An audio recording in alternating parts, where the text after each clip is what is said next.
you got the thing you wanted. And within weeks, maybe days, you wanted something else. Schopenhauer said that wasn't a problem with your specific desires. It was the entire mechanism revealing itself. In 19th century Germany, while most philosophers were building grand systems about progress and human potential and the march of civilization toward something better, one deeply unhappy man sat in Frankfurt and wrote one of the most honest and most unwelcome books in the history of philosophy. He wasn't interested in flattering humanity. He was interested in describing it accurately. And what he described, once you stop resisting it, is something you have felt every single day of your adult life without having a clear name for it. His name was Arthur Schopenhauer. He was difficult, famously pessimistic, not particularly pleasant to know personally. He was also, on this specific question, almost certainly right. The world he inhabited was one drunk on optimism. The Industrial Revolution was remaking daily life at a pace that felt miraculous. New inventions, new wealth, expanding possibilities. The prevailing mood was one of forward movement, of problems being solved, of human ingenuity steadily building toward a better future.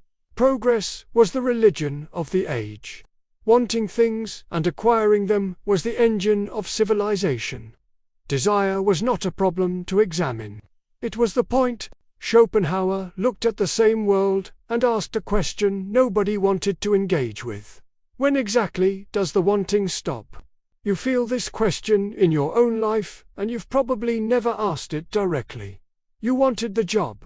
You got it, and within 6 months you were thinking about the next one. You wanted the relationship. You got it, and discovered a new set of things to want within it.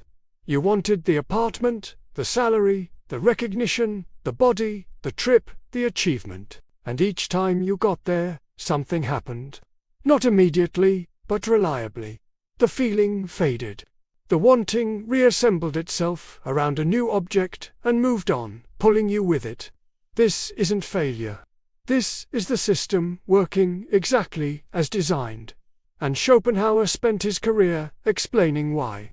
He argued that underneath all human behavior is a force he called the will.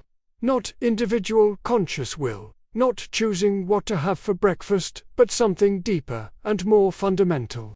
A blind, insatiable drive that uses the conscious mind as its instrument without the conscious mind's knowledge. It doesn't have a goal. It doesn't move toward satisfaction. It simply drives, because driving is all it does. You think you want the specific thing. The will just wants. The specific thing is a temporary address for an energy that was always going to relocate. Watch this play out in real time. You're hungry, you eat. The hunger disappears for a few hours and then returns. You are never solving hunger. You are pausing it. The desire for food doesn't get permanently satisfied by food. It gets temporarily quieted and then it's now. Apply that same structure to every other desire you've ever had. The desire for status, for connection, for security, for meaning. None of them were ever solved by the things you thought would solve them. They were paused, briefly, and then the wanting resumed. This is the mechanism Schopenhauer named, and the reason it matters is not so you can be more depressed about it. It's so you can stop being confused by it. Because the confusion is expensive.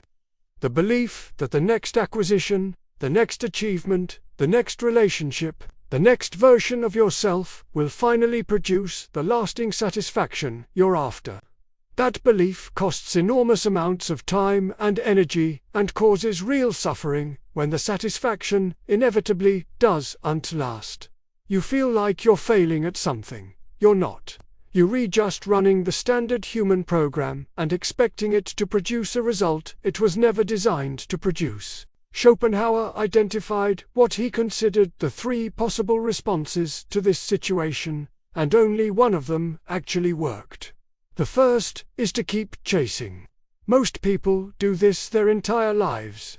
New desires replace old ones in an endless chain, and the person moves through the world perpetually convinced that the next thing will be different. It is never different. The philosopher had limited patience for this response. Not because ambition is wrong, but because doing the same thing indefinitely while expecting a different outcome struck him as a particular kind of voluntary suffering. The second is distraction. Entertainment, socializing, staying busy enough that the underlying restlessness doesn't surface. He called this running from boredom into desire and back again. Boredom is what you feel when wanting has temporarily run out of objects. Most people treat it as an emergency. The modern version is the phone in your pocket that ensures boredom can be immediately replaced with stimulation at any moment. Schopenhauer would look at that and see the distraction machine perfected. He would not be impressed. The third response is the one he actually advocated, and it's harder to describe because it doesn't fit into a checklist. He called it aesthetic contemplation, and later pointed toward asceticism and artistic experience as the closest things to genuine relief. But the core of it is simpler than those words suggest. It's the moments when you stop being the subject who wants and briefly become the observer who perceives. When you look at something beautiful, a piece of music, a landscape, a mathematical proof, and for a moment the wanting goes quiet. Not because it was satisfied, because you temporarily stepped outside the mechanism. You know this feeling even if you've never connected it to philosophy. It happens in moments that are hard to manufacture. A piece of music that suddenly takes all of your attention. A view that stops your internal monologue, being completely absorbed in something creative, where the self that wants disappears into the doing. These are not escapes from reality. Schopenhauer considered them the closest thing to reality that ordinary experience offers. Brief windows where the will releases its grip and something clearer becomes available. Now here is the practical weight of all this applied to your actual life. Stop treating the fading of satisfaction as a problem to solve. You have been trying to fix the wrong thing. The satisfaction always fades. That is not going to change. What can change is your relationship to the cycle. When you notice that the thing you wanted doesn't feel the way you expected now that you have it, that's not depression. That's accurate perception. The desire moved on. It always does. The question worth asking is not, how do I finally get enough to feel satisfied? That question has no answer. The question with an actual answer is, what kinds of experience tend to quiet the wanting rather than feed it?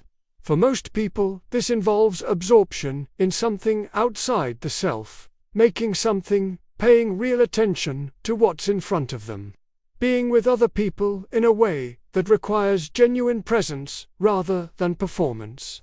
These don't solve the mechanism. Nothing does. But they change your relationship to it. Schopenhauer is regularly dismissed as a pessimist, as though naming something accurately and pessimistically are the same thing. A doctor who tells you that a disease is real and describes its progression is not being pessimistic. They are being useful. The pessimism would be in having no response to the diagnosis. His response was specific. Understand the mechanism, stop expecting it to behave differently, and find the experiences that offer something other than more fuel for the fire. He spent his later years famously walking with his poodle, eating well, playing the flute, and corresponding with artists and musicians he admired. Not a life of joyless deprivation. A life organized around the kinds of experience he believed could actually deliver what endless wanting never would. The wanting never ends. He told you that clearly. What ends, when you finally hear it, is the confusion about why. Next video goes deeper into the philosophers who agreed with him and the one who didn't.